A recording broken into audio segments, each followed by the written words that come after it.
back, everybody. If we could just ask the last few of you to possibly take your seats, that would be wonderful. It's not too much trouble.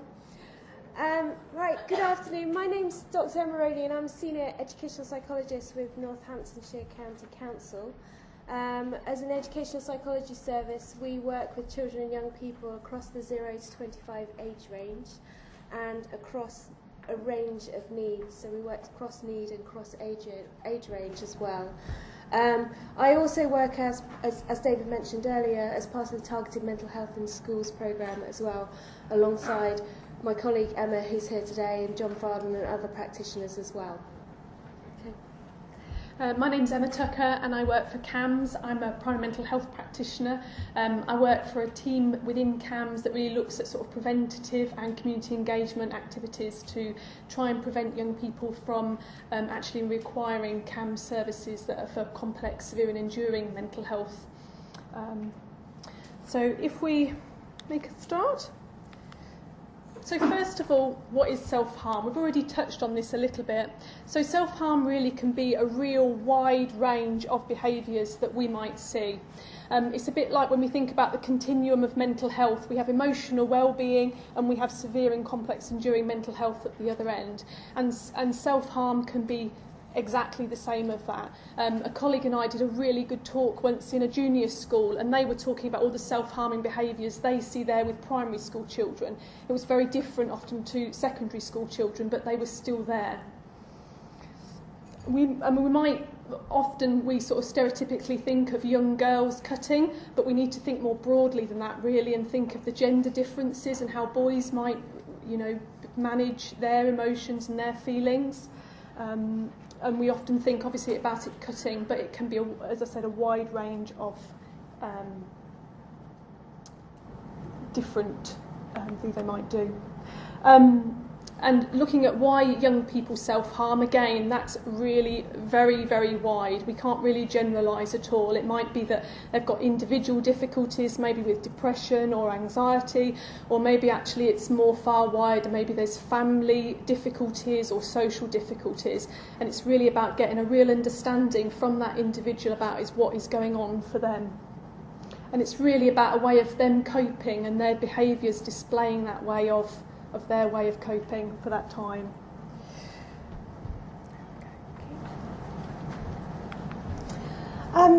One of the things that we wanted to do this afternoon was to get a little bit of the pupil voice coming through some of the things that we're talking about.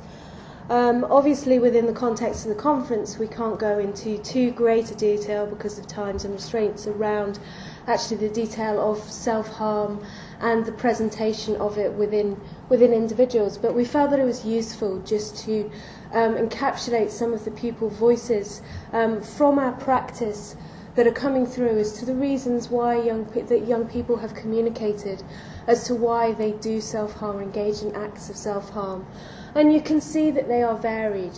And one of the things that it is important to remember is that variance occurs not only between individuals, but also within individuals as well. Each incidence of self-harm may not be for the same reason for that young person.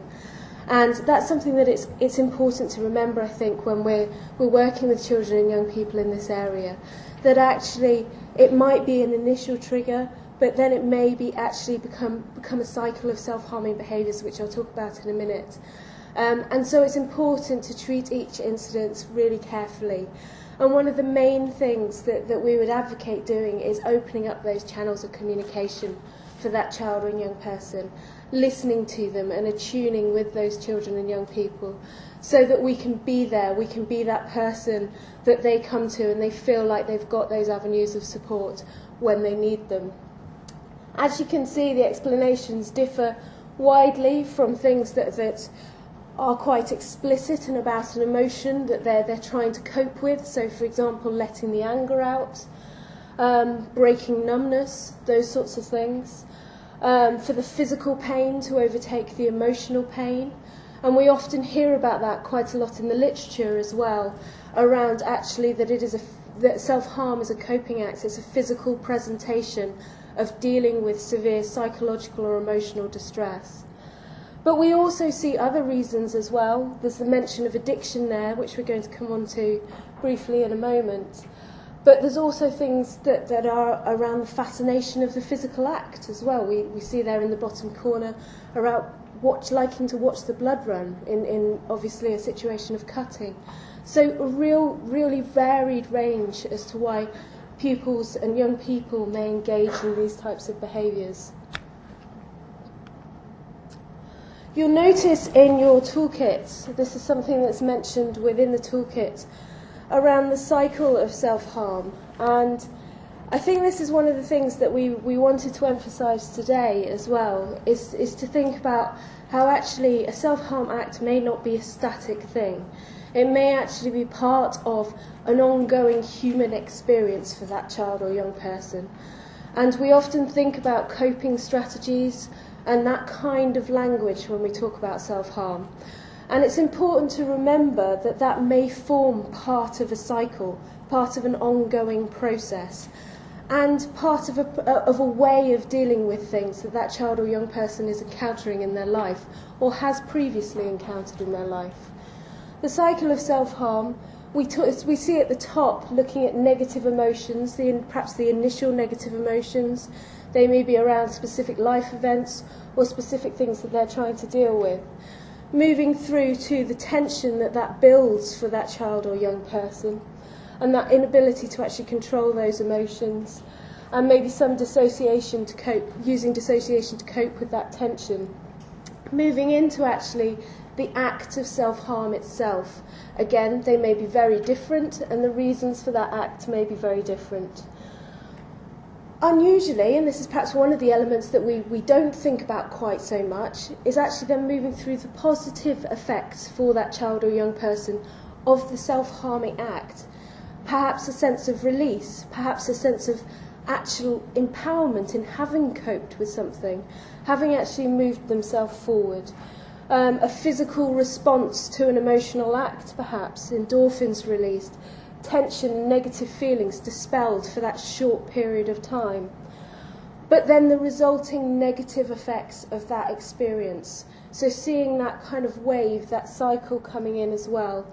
And then we see the big arrow going back up to the top, where we've seen those negative effects at the bottom, how they then may feed back in to the negative emotions that we saw to start off with.